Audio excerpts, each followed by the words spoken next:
right, ladies and gentlemen, so welcome to another edition of TCRM Conversations with Isobasi. For those who are joining for the first time, TCRM Conversations is an initiative of the Cross River Movement, and it's aimed at engaging and exchanging ideas to foster the development of Cross River State. So on today's edition, we're focusing on INEC and the 2023 elections. I'm sure this is going to be a very interesting conversation.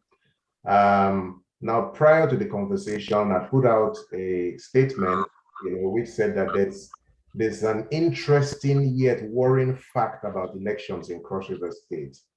And, that is that only about 25% of eligible voters, which works out to be about 500,000 people, actually vote in elections. So, some of the questions that we will be trying to address today are, why is this the case? And since this is the case, what is the impact of this on the quality of leadership in Cross River State? Okay, and how can we get more voters to the polls in 2023 and future elections as well? So to explore, this topic and to answer questions around the 2023 elections, we have a panel here, and I'm just going to go ahead and introduce the panel, not in any particular order. So today we have representing INEC, Mrs. Antonia Nwobi, who is the head of Department for Voters Education and Publicity. And then, she works with the Resident Electoral Commissioner for Cross River State. So, Madam, you're welcome. Thank you. We also Thank you for having me. It's a pleasure. So we also have Mrs. Faith, who is NF Faith Agbo, who is a lecturer with the Department of Mass Communications at the University of Calabar. And she's also the Publicity and Communications Advisor for Smart Women in Politics. Mrs. Agbo, it's a pleasure to have you. And finally, we have Comrade Dan Obo Jr., who is the chairman of the National Youth Council of Nigeria Cross River State Chapter. So it's a pleasure to have you. I don't know if he's joined yet, but we'll know as the conversation progresses. All right, so I think we'll just dive straight in. And since this is very much an exercise to educate people on processes and things leading up to the 2023 election. So naturally, a lot of the questions I think will be targeted at the INEC representative here. So Mrs. Nwobi, I think I will start with just maybe some very fundamental questions. So let's not take anything for granted. So let's start with some fundamental questions. And I think the first one I'll be asking you is, for the avoidance of doubt, what is it that will qualify a citizen to vote in 2023? So we know the obvious, maybe 18 years old, but what is it that would make you eligible to go to the polls, to your polling booth, and actually cast your vote in 2023? The instrument that the law, Nigerian law, has allowed for voting is the permanent voters card. And in 2023, we will still use the permanent voters card for voting. And what qualifies you to vote is you have to register and have this permanent voters card. If you don't have the permanent voters card, you will not vote. So registering and acquiring the permanent voters card is very, very important. But this registration is not for all comers, like you said. You must be a citizen of Nigeria, and you must be living in an area, a residential area that is accommodated by the delimitation of INEC, and you must be 18 years and above. And you must not have registered before, because if you've registered before, that will amount to double registration. So that is what qualifies you to vote in 2023. It has not changed, it's still the same. Okay, thanks very much. I think what would be useful is to go into the process for registering to vote. So I know that I think there's a temporary voter's card. There's also a permanent voter's card. So if there's somebody on this conversation or someone listening here today who has not started anything at all, where do they start and what are the steps they need to take in order to be fully eligible to vote? Okay, INEC had made it easy for Nigerians to register. In June 2021, INEC initiated the online voter registration, that you can stay in your bedroom or stay anywhere you like to register. And you register, you key your data from your bedroom, then you now complete the registration by going to any INEC registration center, which is in 18 local governments of Cross River State and the state office. You go there and complete the registration, the biometric registration. They just take your fingerprints and your facial. So that is for online registration. Then we also have the physical registration, which is done in the 18 local governments and the state office. But since early this month, the Commission has approved that continuous voter registration will move down in the 193 wards in Cross River State, but on rotational basis. This is because of the complaints we had from people that the offices are far and they can't go. So now we have each local government each local government of INEC has a timetable of how they move from one ward to the other. So anybody that wants to register now, you can check into any office of INEC and find out where it will be, when the registration officers are getting to your ward. And right now, currently, they are doing display for the third quarter. And so they are not registering now.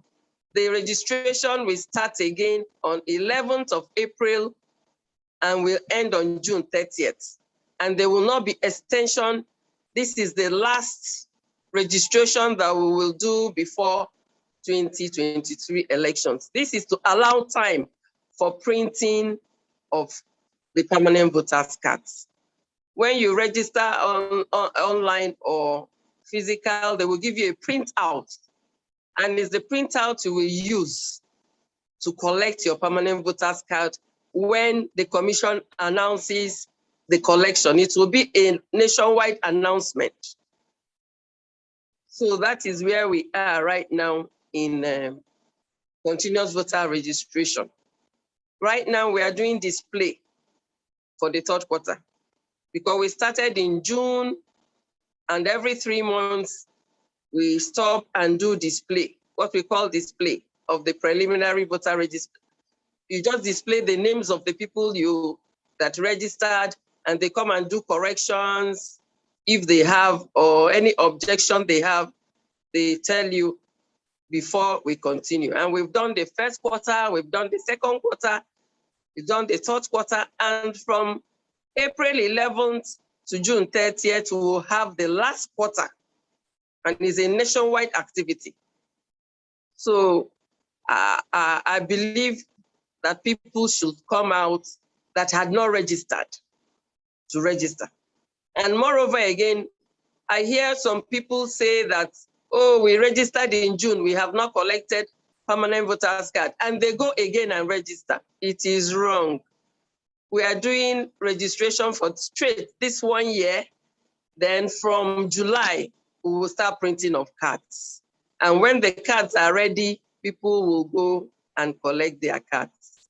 But for now, we are still doing registration. Okay, thank you. Yeah, Mrs. Moby, thanks very much. There's something you mentioned which I'd like to take you up on. You said that I think there's a plan by INEC to go around all the wards in State. So is there a timetable for that? So for instance, maybe my ward, Ward 4 in Calabar municipality, for instance, can I know when INEC will come to my ward for registration? Same thing applies to someone maybe in Yala or, Banliko. Yes. Yeah, what is happening now, we started on March 8th. And that March 8th, what we told the local government offices is to, you know how many you can carry. If you have 11 words, you decide in a week, I will conduct a CVR in 2 wards. So what they did was they did a timetable. Monday and Tuesday, we'll do Ward 1 and we'll do Ward 1 Monday and Tuesday. Wednesday and Thursday, on Friday, we'll do Ward 2. We'll go to Ward 2, so place in Ward 2. That's where we'll be. Then next week, they will go like that. But the important thing is on this rotational basis, they must get around the 193 wards. So what we advise people to do is to get into any INEC office, LGA or state office. You can look at the timetable from any office. If you want to go to Yala, you can come to state office center. We have registration center in the state office. You just look at the Yala and know when they will get to the ward, to your ward, so that you can proceed on that date. So that is it. Sorry, just if you want to. Are you saying that if someone visits the INEC office in the INEC headquarters, say in Calabar, that they can go when they can have access to a schedule that tells them when the voters registration exercise will come to their ward? Is that right? Yes, you're supposed to know. Okay, but rather than rely on people, coming to the INEC headquarters, can't INEC make that information available on its website so that people don't have to come physically to know that? Yeah, it's possible, but it's voluminous, but we still hope we can do that because sometimes it changes. Sometimes they say they are going to Ward 1, but they now find out that in Ward 1, they are offline. So sometimes they had gone to some wards and they find out they can't operate there. Then they get back to us to say, oh, this ward we can't operate. We are proceeding to another ward till we find a way to operate in this ward. You understand? We just started it about 2 weeks ago, and we are testing it, and it's working, and they are giving us feedback of their challenges. So I'm sure by the time before we start off on 11th, I'm sure we will stabilize, because we are working on everything that will make all the wards benefit on this rotational basis. Okay, Mrs. Moby, thanks very much. So just to mention to everyone all our guests here, if you would like, I'm sure there are many questions. So there will be the time to ask questions. If you do have a question, just use the reactions icon to indicate, and then, we can unmute you and allow you to ask your question at some point during the conversation. Okay, so yeah, Mrs. Moby, sorry I'm most of my questions are all like you at the moment, because what I'm Oh, it's okay. It's what I would okay. like to do is use the first segment to educate people. Yeah. Yeah. So and I think that you are the agent of education here. So the first few questions would be at you, and then would open it up to other members of the panel, and would open it up for questions as well. So my next question is that, like I said during the introduction, that in Cross River State, traditionally, so if you look at the 2015 and the 2019 election results, we see that only about 500,000 people actually participate in elections, out of maybe 2 million eligible voters. Is there anything that INEC is doing? So apart from, the plan to go around the wards to register people, but is this something that INEC is fully aware of and maybe taking steps to address in terms of getting more people out to vote? Okay. The commission actually did some research, and they found out that averagely that is 35% to 30 to 35%. The thing hovers around 30 to 35% on the turnout of voters across states in the country. It's between 30 to 35%, and Cross River State is not exceptional. Below the Cross River State is actually below the national average. No, like in 2019, the governorship election in a Cross River State was 35% point. The turnout. I mean, to be precise now, but the findings show that it hovers around 30 to 35% for voters turnout. But it's okay. INEC had found out. We found out that we need to do more sensitization. Then there should be more mobilization of voters. And you know that this thing depends on the mood of voters on election day to come out. It depends on their mood, because most of the time, when we interacted with people to know why they are not coming out, they still have PVC, but they don't want to come out. Some of them talked about violence, which some of them talked about violence, some of them talked about overcrowding, staying long in queue. Some of them talked about unfulfilled promises, which they had heard before. Others too talked about the institutions. They don't trust the institutions. So on our own, we will continue, or we have continued to do our sensitization and appeal to stakeholders that they should join, because all civil society organizations are in partnership with INEC. Political parties are supposed to be talking, but they are not. I want to switch. Hello? Hello, are you hearing me? Yes, I can hear you. Okay, thanks very much, Mrs. Mobi. I think this is a good time to bring Mr. Dan Obo, the president of the National Council for Youth, in conversation. Mr. Obo, so of course we know that a large proportion of the eligible voters are youth. So I'm interested to know what the National Youth Council of Nigeria is doing in terms of mobilizing young people to come out and vote at the 2023 elections. Good evening, everyone. Happy to be here. I'm on mute. For us in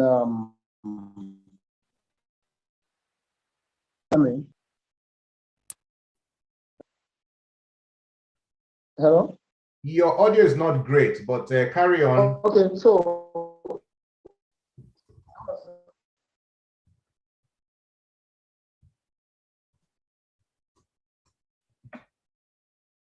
Oh, great. Is my audio is what? Hello?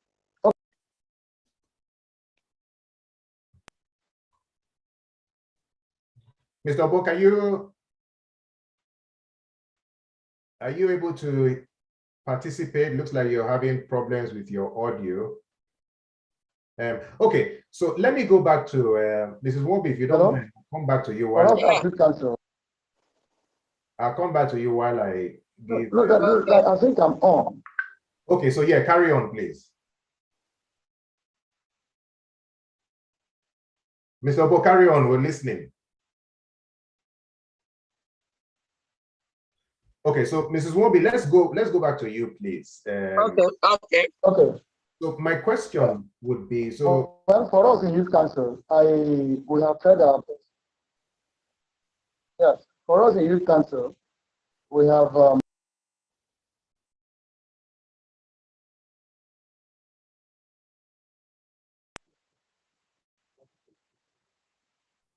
Mr. Obo, carry on, we can hear you.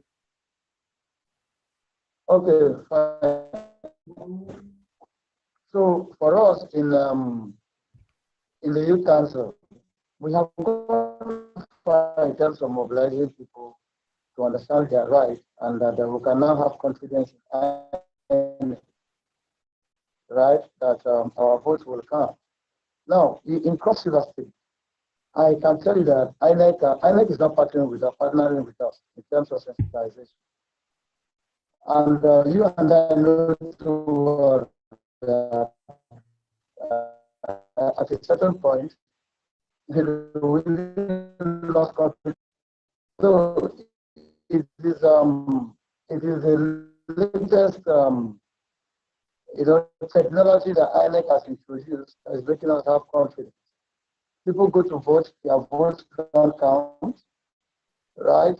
People go to polling unit, and then suddenly there's no security to be able to protect their vote. So, and then INEC talked about sensitization. I don't know where she's going to do the sensitization.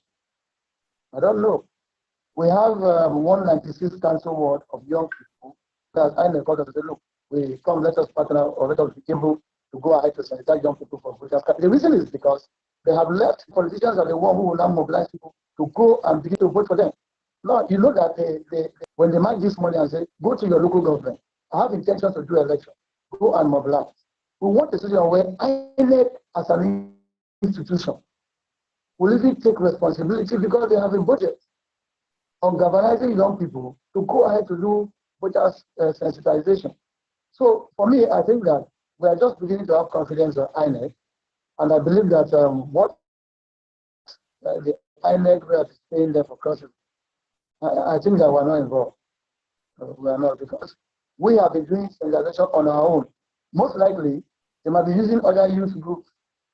Most likely, they have youth groups they work with. But if it's as an institution that governs the young people of Cross River, I've not even gone to INEC offices to people start. So that sensitization is very low from INEC as long as Cross River State is concerned. Okay, so what is your organization doing? What is your? But you, I mean, you mentioned that you have not. You know, it's simple. Yes, no, we have taken it upon. Yeah, carry on. Yes, can you hear me? We have taken it upon ourselves. Yesterday, I came back from the north.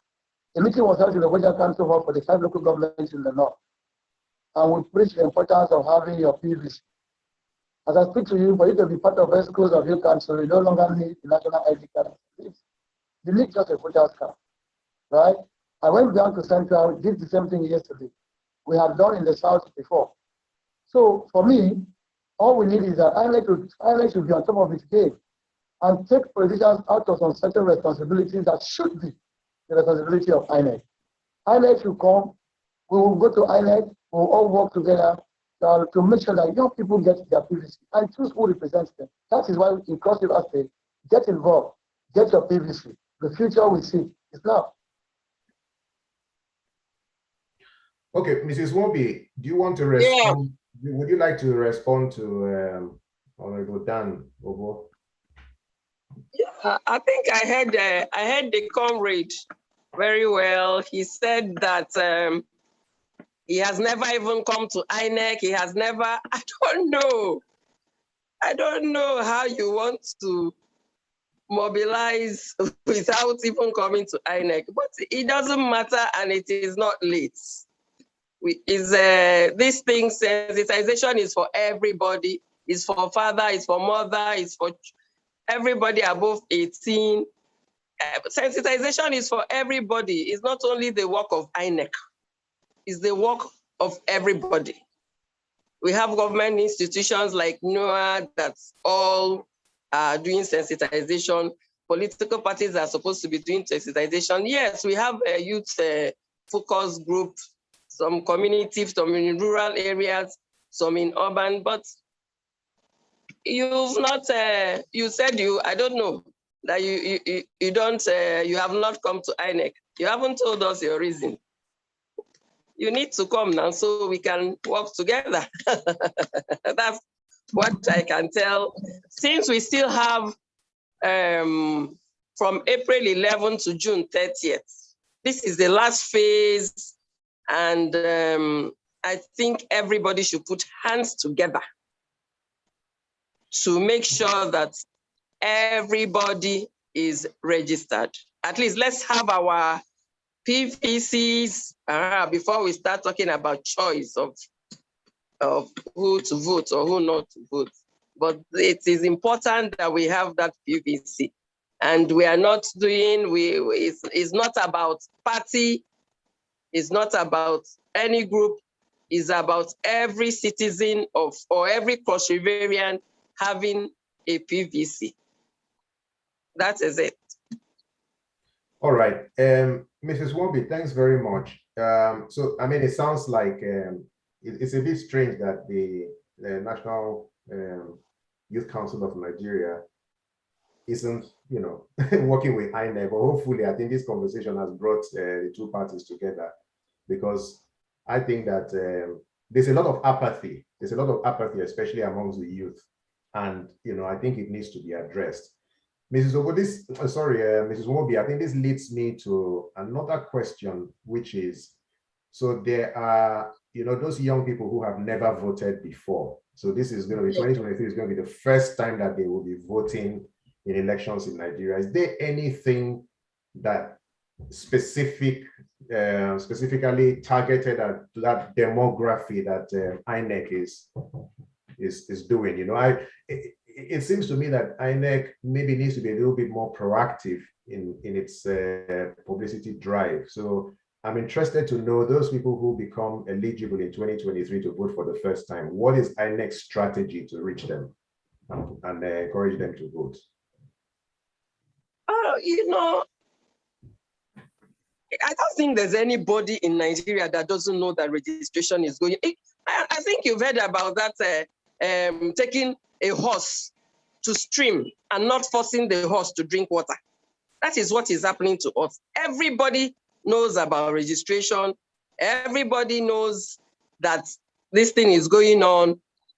But you still hear people say you are not doing publicity, you are not doing sensitization, you are not doing, jingles are going on. I don't know. I don't know what they want again, because I know that you cannot force a horse to drink water even when you take it to the stream. So we have done some campus outreaches before, and we'll keep doing it. We'll keep going around. But my problem again is they shouldn't be, because by the time you go around, they get excited, but we still keep warning, don't register twice, because it's an offense. And you must wait. If you registered in 2021, you must not register again to get your PVC. You must wait till from July, till between July and December. I'm sure the commission will announce about getting PVC. A lot of people have registered, but I hear they go back to register again because they stay a long while and say, they've not given me PVC. So people should not go back to register again. That is the truth about the matter. Okay, maybe just, I think maybe a practical question that I think a few people here will be interested in. So if I start the process of registering today, when can I expect to get my PVC? Yes, you will get your PVC when the commission announces it. It will be it will be a nationwide announcement. It will not be a personal thing. It will go on in 36 states and FT. As we are doing registration now, nationwide, that is how the collection of PVCs will be. And at this point, I think I want to add that we have a lot of PVCs lying in local government offices. Right now, as they are doing registration, they are collecting PVCs that persons registered between 2011 and 2017. They are still distributing it. So people that are registered between 2011 and 2017 can still go and collect their PVC. There's PVC collection. Some people register and they don't go back. Then this one that they registered from June 2021 to June 2022, there will be a special announcement for the collection when the permanent voters cards are ready. It's because of the to print PVCs that they are giving time from July to December for us to collect our PVCs after printing. So when the PVCs are ready, there will be announcements. Okay, and this is going to be decentralized, so you can pick up your PVCs across INEC offices across the 18 local governments. Is that right? Yes, when they are ready, there will be an announcement. Yes. Okay. I think the problem with that though is that you get to a point where you get a national announcement and it's a stampede there, and it becomes very discouraging for people because they go there and probably it takes them days before they can access their PVC. So it sounds as if we could do with some process improvement. I don't think so. I don't think so because every local government arranges their PVCs according to alphabetical order, and they have desks. So from alphabet A to C, you collect from these desks because that time they won't be doing registration. So all they will be doing is only distribution of permanent voters cards. So there won't be any stampede. There won't be stampede. And you're unable to say exactly when that would be. Are you able to give some sort of an estimate? We haven't even finished registration. We haven't even finished registration. I know, but you don't have to wait.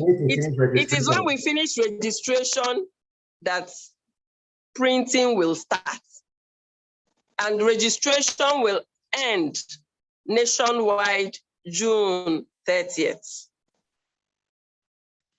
So it's after the registration, we start looking forward to the printing.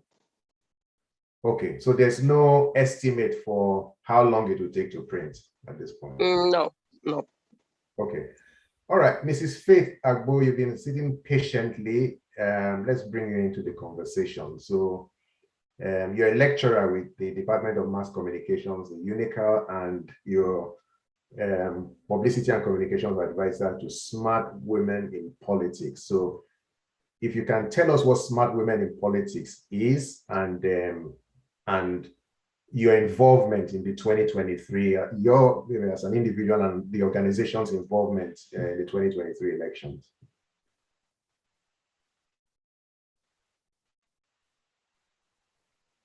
Unfortunately, we can't hear you.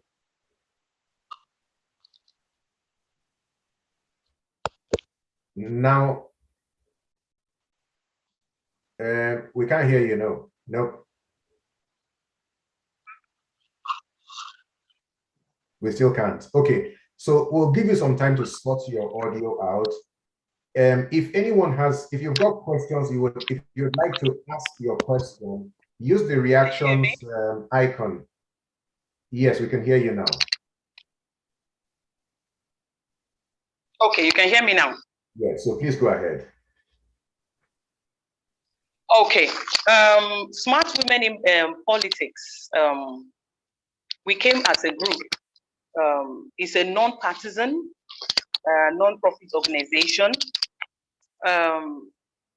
We came together as women owing from the fact that few women participate in politics and governance. Over time, we have seen few women come into politics. Although there's an improvement, but it's not enough. It is never going to be enough if we don't do something for ourselves as women. So the idea behind Smart Women in Politics is to women from different professions. I'm a journalist and also a lecturer. We have lawyers, we have entrepreneurs.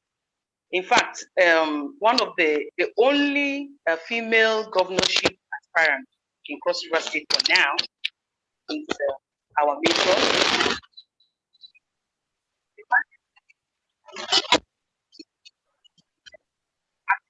Participate in politics and in governance. We came together to raise the confidence of women to participate in politics. Why? Because there are so many policies that are against the women, and the only way we can change these policies is by being part of governance. And how can that be? There's a lot of discouragement from women. Sometimes a woman wants to come out to vie for a particular position. The next thing she hears is, oh, you're a woman in the house. You shouldn't join politics. It starts from the issue of communication. Smart Women in Politics, one of our mandates also is to break the barriers, every single barrier, to the best of our ability when it comes to women vying for political offices. The ability of women to succeed in politics has to do with a lot of support from fellow women. And most times you hear that women are their own problems. But I would like to say that there's a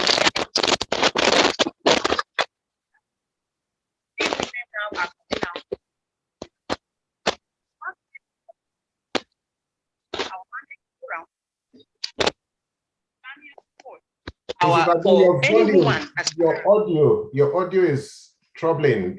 Anyway, carry on, but there's quite a bit of Can you hear me now? Yes, I can hear you now. Please carry on. Okay. So why we came together to start, we just started this group this year because we can see that there is excitement among women now who want to go into politics. We want to give them that confidence that you can do it. And who better to support women than fellow women? Now, one of our aim is to form clusters of different groups of women in different parts of Cross River State. We have this group in different parts of Cross River State and even other states of Nigeria. So we want to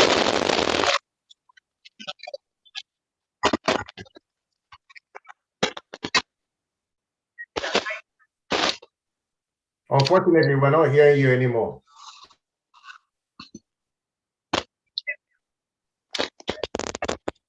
Can you hear me?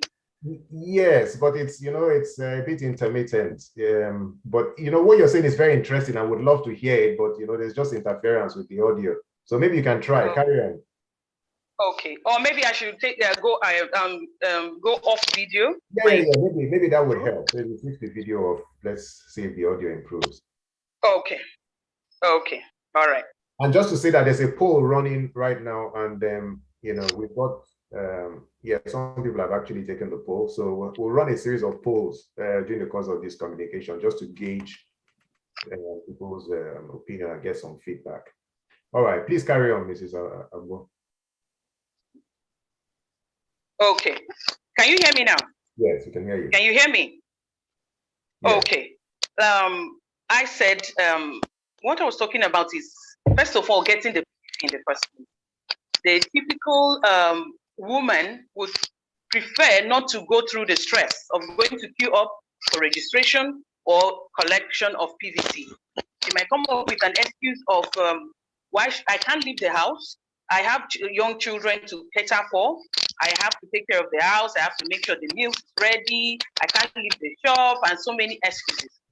But this time around, with a group like Smart Women in Politics, we don't mind to even go to registration centers and speak to women and encourage them so that they can stay a bit longer, be patient enough to register, get their permanent voter card. Some women, I believe from my observation is that why women don't like to come into politics is because of the poor orientation given from home. I, as a young girl, growing up as a young girl, my father would never hear anything of you want to join a political party. He'll tell you that political parties are for thugs. You always have issues of violence coming up. So how can you escape as a young girl? So there's a poor orientation from the family. And it's everything about politics and governance when it comes to both male and female, it has to start from the home. The family orientation is very important. The other panelists have been talking about apathy. I have seen that during my field work, 2015 and 2019 general elections. When we go to the field to observe the elections, we see that we met some young people playing on the street and telling us that why should they vote? Voting is an exchange service. You give me something, I go and vote. There's a lack of trust. So nobody wants to go and vote. They believe that it's an exchange service. You give me something, I will join the queue. Because of the stress involved in voting, the process, queuing, casting votes, and all of that. But the narrative is beginning to change, especially for women. We're encouraging women to be a lot patient to be able to go through all the processes. And those who are aspiring for different positions, smart women in politics, we are doing all it takes to gather them together, to encourage them and give them that support. Thank you. Okay, thanks very much. I mean, one question that I guess I'd like to ask is, because it seems as if most of your initiatives are focused at women, and if women form 50% of the electorate, then if you focus on women alone, how effective would you be in achieving your objectives? So do you reach out to men at all? What role do men play? Of course we do. Everywhere you go, you must find wherever you see up to 5 men, you must see at least 3 women there. So okay, all right. Women, we have in the home. Okay, thanks. Building the home. Yeah, thank you. Let me go. There's a question that came in from you on YouTube, which I will put to the Mr. Comrade Obo. So there's a question. It says, my question is for the NYCN. It says the Youth Council of Nigeria is a non-governmental, non-partisan, and non-profit organization. But recently, it is obvious that the proponent of the Back to South mantra in South State. Don't you think that you are going contrary to what the NYCN stands for? This is rather sentimental, because we expect that you promote electoral participation and not zoning or Back to the South agenda. Comrade, would like your response to that, please. Yes, I think some people don't really get what is happening. Youth Council is not partisan. Youth Council is not supposed to be partisan, but the youth, they have a vote, right? The youth have a vote, and then Youth Council is not partisan. The youth are going to do voters apathy. So this is an institution that regulates the activities of young people. And so if it is an institution that regulates activities of young people, we can't take away the fact that they can also be guided on what to do with their voters card. Back to South, as youth, in every elections that happen, young people die. I'm happy it's in the US. Young people die. And so if young people die during elections, we don't want to spark fire from North, Central, and South.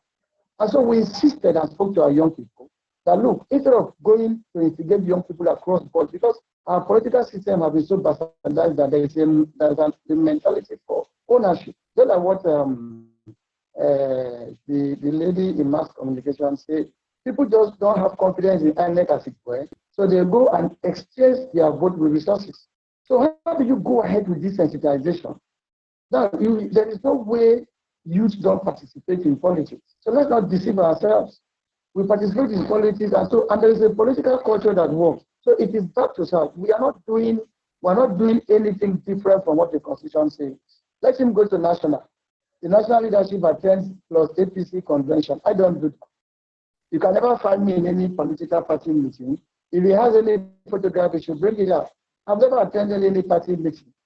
Before I contested the election, I was a member of a political party. But because of the office I find myself, I tried to avoid that. So for us, we're on track. All we are saying is that we can't spark the fire across 3 central districts for you to die. If you go to Bojayala, right, young people died. If you come to Apathy, just of late, a young lady who came out to say, look, I want to represent the people of Apathy was attacked. Why should it be so? Who attacked them? It's young people who attacked our young people. Went away with her money. Security oddly was attacked. So as I speak with you, we are going back now to put sensitization that look, let our votes count. Let it not be violent. So when you do this, are you being partisan? The answer is no. So for us, we are not being partisan. And for the first time in Cross River State, we used to form, young people form organization and go and meet leaders. And say, look, we want you to run governor. We will support you. People form organization, youth organization, go and visit these guys. But what we have been able to do, we have changed the narrative. If you want to be governor, come and share your blueprints with the young people. By the time we now collaborate with the women, these bad governors and everything will go away. So we are on track, sir. We are on track. All right. Thank you very much for your response. This is another question that has been posted on the chat here is, has INEC revalidated its register of voters? If yes, when last did INEC do that? And if not, will INEC revalidate before the 2023 elections? So I think Mrs. Agbo, that should be for you. Oh no, sorry, Mrs. Wobi. Okay. You know, I think people confuse themselves by saying revalidate registers, and the Constitution empowered INEC to compile register of voters. And people have the power to object when they see anybody's name that is dead or whatever, or that is not qualified to be in the register. And that is done over and over again. And I don't know what they mean by that. The register is there. The register doesn't change. What changes is when people submit names of people that are dead, you remove.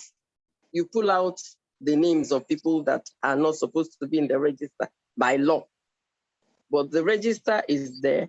And that reminds me, there was a rumor going around that the PVCs, INEC PVC will expire. Go and revalidate your PVCs. It expires. INEC permanent voters card does not expire. It does not expire. But sometimes people say their faces are cleaned or whatever. If it is so, if it's defaced, you come to the office, they can recapture you and give you a new one. That is what we do. But the register, voters register in Nigeria is intact, and permanent voters card does not expire. Okay, all right, thank you. Sorry, just to clarify something. So if someone has a temporary voters card and they don't have the permanent, will they be allowed to vote? Oh, sorry. I started by saying in the beginning of this conversation that the only instrument allowed by law for voting is permanent voters card.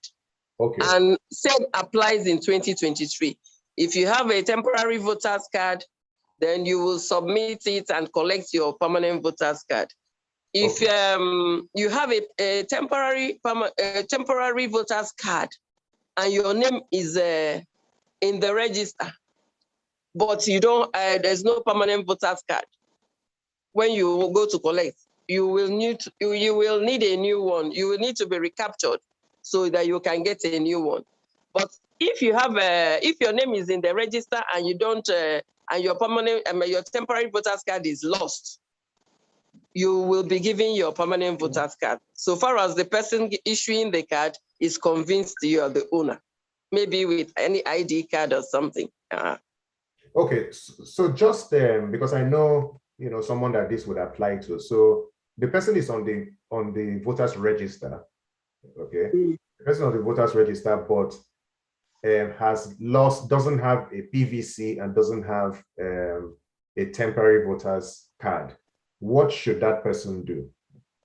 Or the person should come to or visit any registration center close to him or her, and with his name or ID, they will still find his name or ID there, and they will locate where they, if they will recapture him or not. So far as his name is in the register, so far as they find it, they will look for the name in the register. And if they find the name, then they will recapture him and give him a printout. Now we give printouts so that his card will come when the other cards are coming. Okay, all right, thanks very much. So there's another question that has been posted here. What of a woman who has registered in her maiden name and has changed her location and surname? So does she need to re-register, or what's your advice to such a person? No. If there's a form they give you, there's a form. If you go to registration center, there's a form they will give you to fill for change of name. Then you will now do the change of name, but you will still need a new card, because your new card will carry your new name and your new address. Okay, all right. So there's someone posted some feedback based on the question I asked you earlier about, by the time an announcement is made nationally, wouldn't there be chaos? So it says, I disagree with Madam on the mode of collection of PVC. It took me 5 working days to collect my PVC in 2017 because of the crowd. The whole collection exercise was chaotic and it was not organized, and many people were unable to collect their PVCs.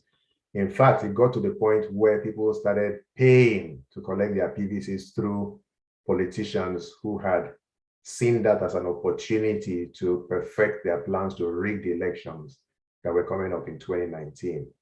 So it says INEC has to re-strategize on the distribution of PVCs. Okay, I've heard, but I think we'll do it better this time, because there won't be any registration. So I believe that the distribution officers will be better organized. There's something I want to say that I have not said, which is important.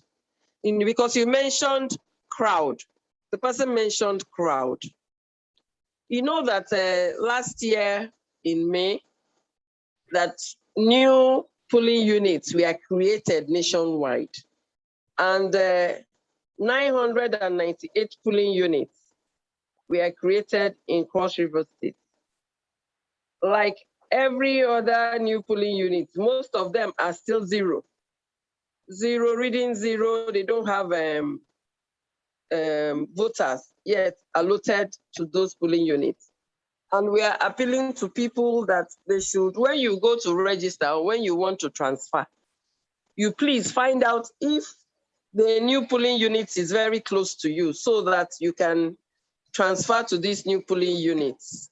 Because we found out that some polling units have more than 1,000 persons, 1,500 persons. So that is why new polling units were created, so that the polling units can accommodate only 500, 500, 500. But people are still comfortable with their old polling units. So I think I need to mention that. Okay, all right. Okay, Mrs. Mobi, there seems to be quite a lot of voter apathy. I think it's obvious, even from the polls that we're running here. Some people say, I don't have any plan. I don't intend to get a PVC. I don't intend to vote. What is it that you would say to people who feel there's no point? Why should I stress myself? The election, the processes are not transparent. My vote will not count. What is the message of INEC to such people? How would you convince someone who is so apathetic that it's worth registering and coming out to vote?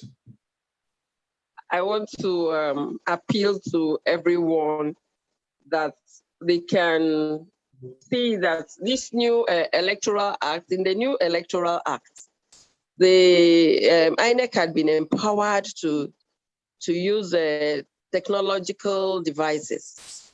And the use of BVAS, the biometric voter authentication system, had helped a lot. So I want to appeal to people that they should please come and vote during election, that their votes will count. Because with the use of these electronic devices, I think things will be better. Please, people should come out and vote. Things will be better. And with the congestion of polling units, people won't queue that long. And I think the votes will count. Please, people should come out and vote, because then, and with this use of technology, I think votes will count. And with the transmission of results during elections, INEC wants to be as transparent as possible. So that's why all these technological aspects are being introduced to see how transparent elections will be. So people should not be despaired.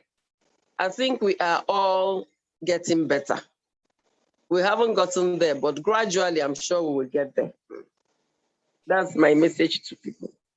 Okay, all right, thanks very much. I'm just going to, we sent out our volunteers to the streets of Calabar to just sort of talk to people and gauge opinion. I'm going to play that video. I think it's just about 2 or 3 minutes. Can you hear and see the video?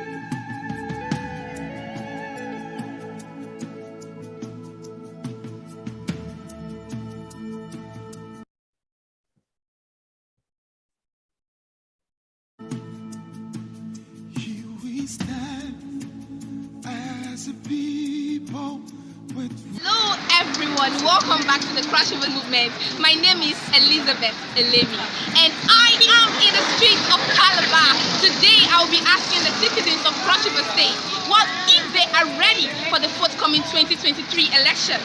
And we will also be asking if they have their voters card registered and if they think their vote will count. And most importantly, if they can still have a free, fair and peaceful election in Nigeria. I have a voter's card. I've registered for it and it's very, very active.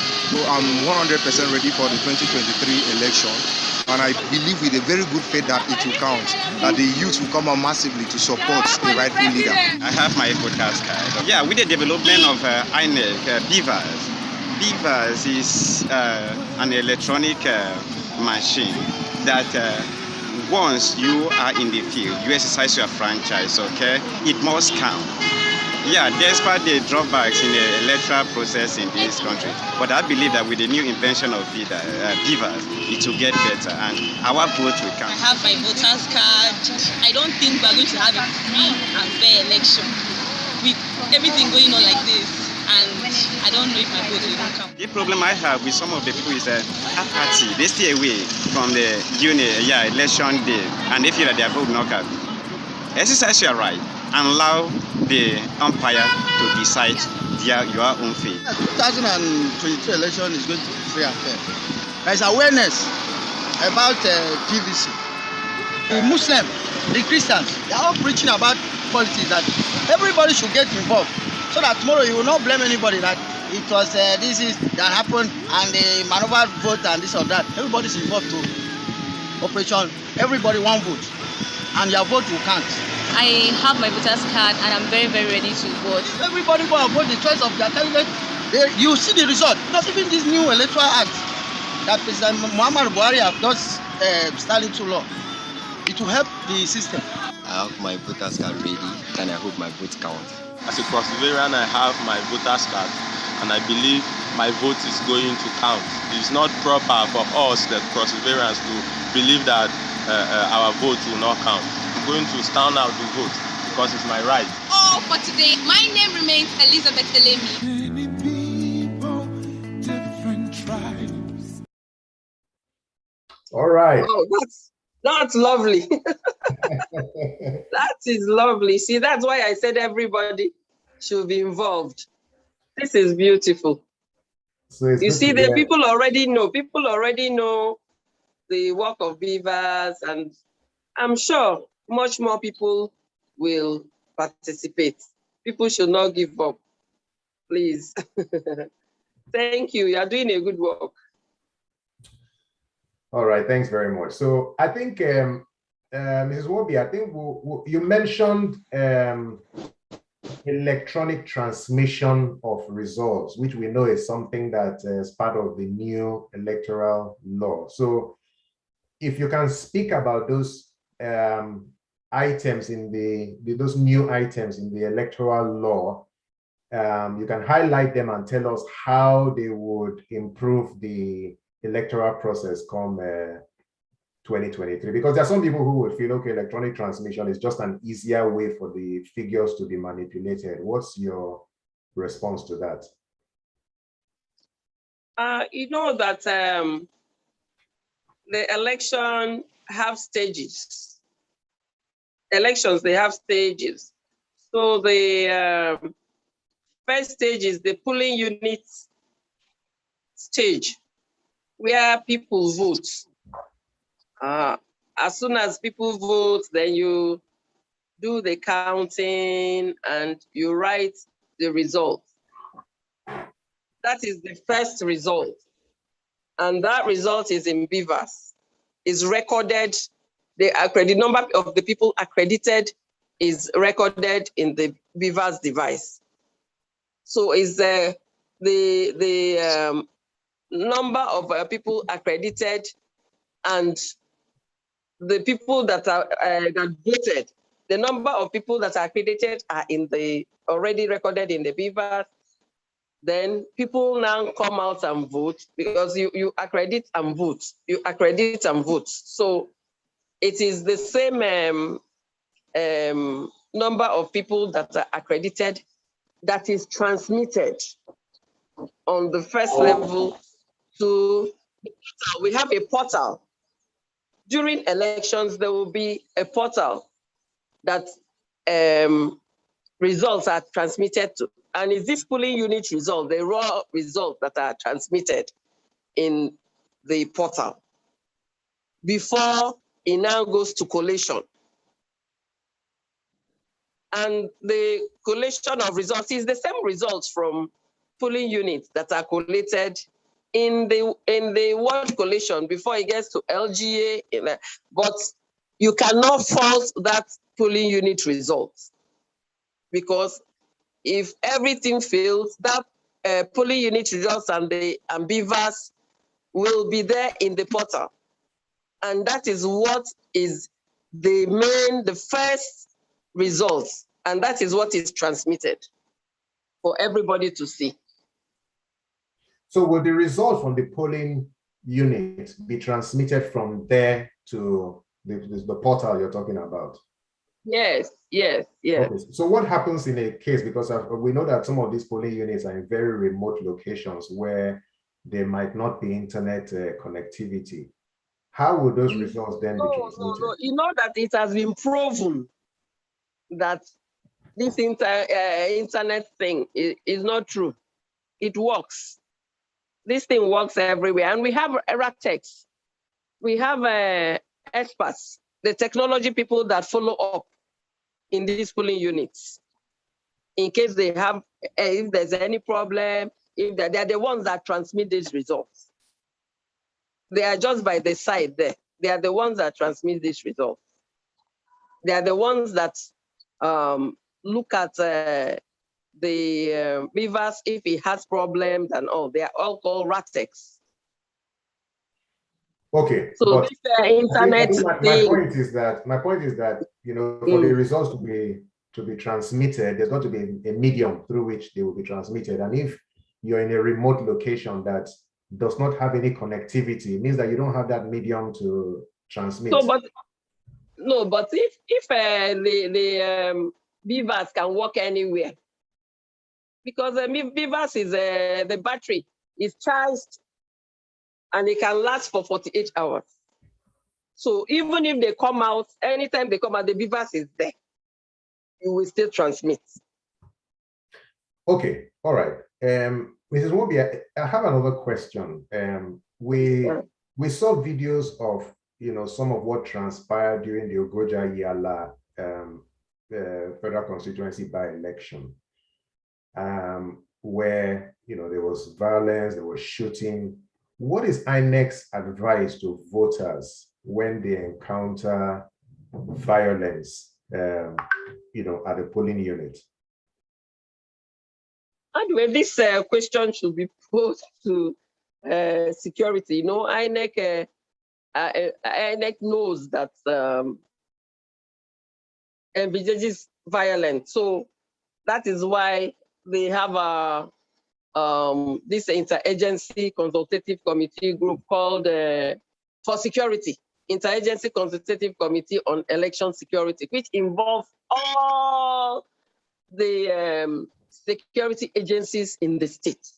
It's headed by the Commissioner of Police. So during every election, the Commissioner of Police partners with the other security agencies, and they develop strategies on how to manage election security. You understand? All right. Okay. Thanks very much. And I think I would mention at this point to our guests that our next conversation should be featuring the Commissioner for Police in Cross River State, where we'll be discussing the security challenges in the state and how to overcome them. So that conversation is in 2 weeks' time. So I'll be encouraging you to keep a date with us on the 10th of April. All right. So thank you, Mr. Iso. Okay. So yeah. Nice being part of this conversation. Great. Thank you. It's great to have you. So Mr. Davidetum is asking, how can the system disincentivize the benefit derived from vote buying? And I think I would address that as at Mrs. Agbo. How can the system disincentivize vote buying? It exists. We can't deny it. What can we do to get rid of that?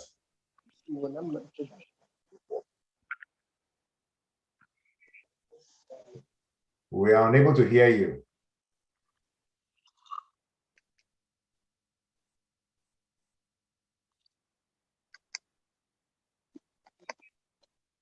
No, we can't hear you. Comrade, I don't know if Comrade wants to give a shot at this. Comrade, Obo, if you want to give a shot at this, please.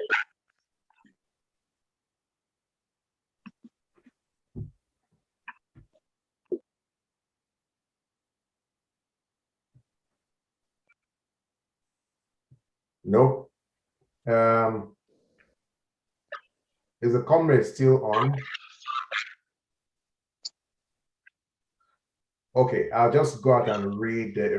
Just go on and read a couple of other comments. So Mr. Eyo says, I also agree that we should do more. That we should do more sensitization as recommended by Mrs. Mobi, Madam INEC. It should not be left to INEC alone. So I think this is really calling for everyone to be involved in the sensitization process. And I think that's very important. And if I speak on behalf of the Cross River movement, we are non-partisan, but we believe that the right outcomes from democracy you're more likely to have them if the participation is increased, the participation in the electoral process. So one of our objectives is to actually help to increase the number of people who participate in voting during elections. And, our encouragement goes out to everyone on this call. I think, and this is a personal opinion, I think that elections in Nigeria have come a long way. The processes around elections, in the maybe some 16, 20 years ago, there was a lot of thumb printing and snatching of ballot boxes and all of that sort of thing. But I think we've progressed beyond that. And with voter verification, that goes on before the actual voting, we're seeing less of those incidents where you would have number of votes actually exceeding the number of people registered in a polling unit. And I think all of this is progress. So it's important, that's, my opinion, which I'll convey, that, we need to come out and participate in order to shape our future in Cross River State and Nigeria as a whole. Okay, so we're coming to the end of the conversation, but someone says that I would like to understand something, because in 2019, one of my sisters had used her temporary voter's card to vote, but Madam is saying that one can only use a permanent voter's card to vote.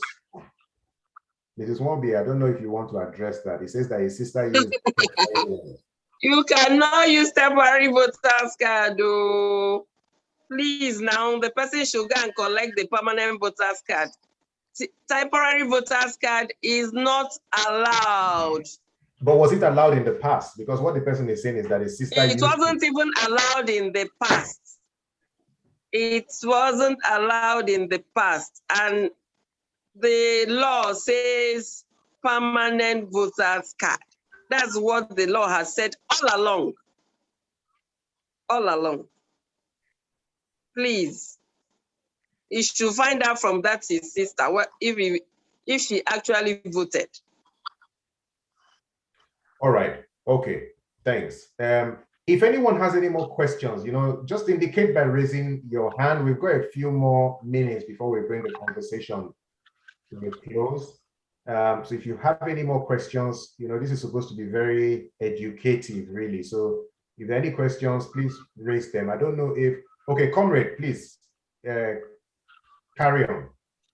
Okay. The question I want to ask is, in the elections in Ogoja, eventually I was on ground, and I sincerely commend INEC, for the beaver. I think something new is actually happening. I need to ask, there were some results that are different from what happens in the beaver.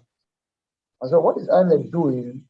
Because first is that whatever we get out of Ogoja Yala will build confidence for 2023.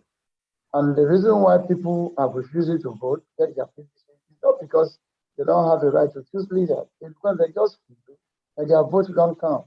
So the beaver is a booster for young people to know that, look, your vote will count, go get your PPC, don't be afraid. But there are a lot of petitions for the Ogoja Yala. Letting us know that the beaver, what they announced, what happened, is the same thing that is in the beaver.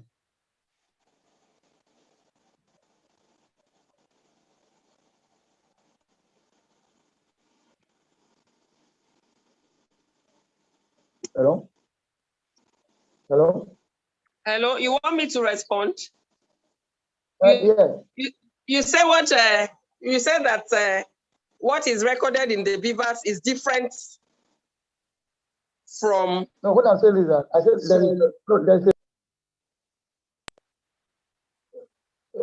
hello.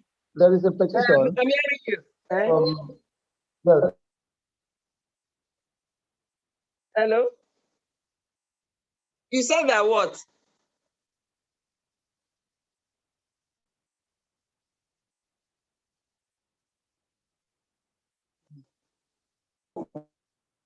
Okay, so sorry about that. He's having difficulty with his audio. So he's asking, may I ask why temporary cards are issued if they are not valid for voting? So what's the point? If I register, why should I get a temporary one if I can't use it to vote?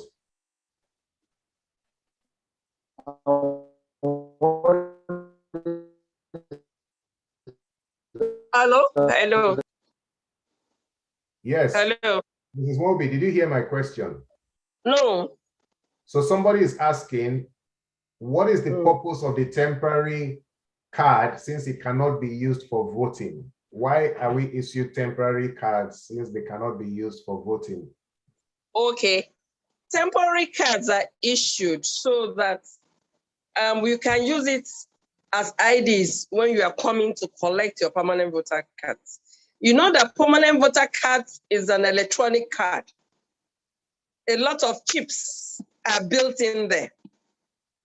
So that is why it takes time to do a permanent voter's card. So you need to, when you are coming to collect your permanent voter's card, you need to show your temporary voter's card. You used to show it and exchange for your permanent voter's card.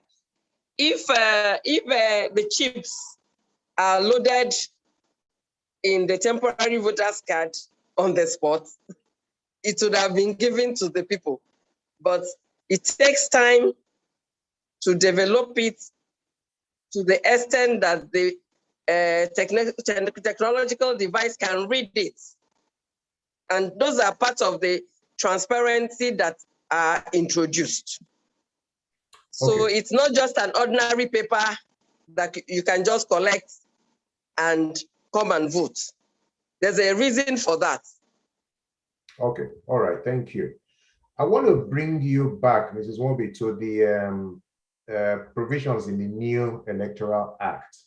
And I think it's clause 54 or thereabout, makes provision for people with disability and special needs. What are those provisions? So what should people with disabilities and special needs in Cross River State expect from INEC that would facilitate their participation? Okay. The people, you know that last year, INEC introduced a department called Gender and Inclusivity last year. So from there, they developed a framework on how to deal with women and how to deal with PWDs. And for 2023, there's a lot of lineup that has been, a lot of things that have been developed for PWDs, like magnifying glasses for people with vision. Then for hearing, we have signs, you know, because we observe that some people come and they must come with people. But when the signs are there, they just read their signs and go ahead and vote without letting people tell them what to do. So those are many other things are there for PWDs. Okay, all right, thanks very much. So I think we'll be wrapping things up. Comrade Obo, I don't know if your audio is fine now. Maybe you can just give us some closing remarks, after which we'll go to Mrs. Agbo before we come back to Mrs. Mobi. So, Comrade, please go ahead. Okay. Yeah, first, let me thank the Cross River Movement, and also appeal that we will have opportunity as many young people as possible. We will try to get involved, because this is very clear that with people like this and this kind of engagement, there'll be a lot of level of enlightenment to encourage our young people that they are voting. I can assure this house that going forward, we will do our best to give INEC the leadership support as the leadership in the state, right? To be sure that the issues of and the issues of confidence, because it is also part of our responsibility, since we're not partisan. We're ready to gather people how to get things right. So it's commendable, and I can say that as a leadership, we are available at every point. Some of my ESCO members are already with us. I have about 2 or 3 with me here. With me here where I am communicating from. So I thank you, and I pray that God keeps you alive, Mr. Saw, and your team. I can't wait to have you. I can't wait to see us have get Cross River State back working the way it ought to be. I thank you very much. Thank you. All right, thank you very much. And I hope you'll be reaching out to INEC to see how the organization can work. I'll be in our office tomorrow. I'll be in her office tomorrow. Good, good. Tomorrow I'll be in her office tomorrow. All At the close of business tomorrow, I will be in an office. All right. So we'd like to know. Thank you for this unity. We would like to know, how the collaboration develops, and yeah, and I'm sure at some point we'll bring you back. Yeah, sure. All right. Thanks very much. Yes, even the women, we will also go to them, because the youth and the women are the most, are the people who have gone through this attack from our leaders so much. So the youth and the women will need to come together to rescue Nigeria. And so even the lady there, we will go to her and see how we can collaborate to build a future for ourselves. Thank you. All right. Thank you. Okay, Mrs. Agbo, I hope your audio will permit you. Please give us your closing remarks.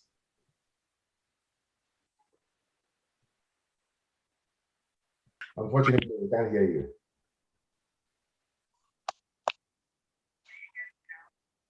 Yeah, faintly. It's very faint.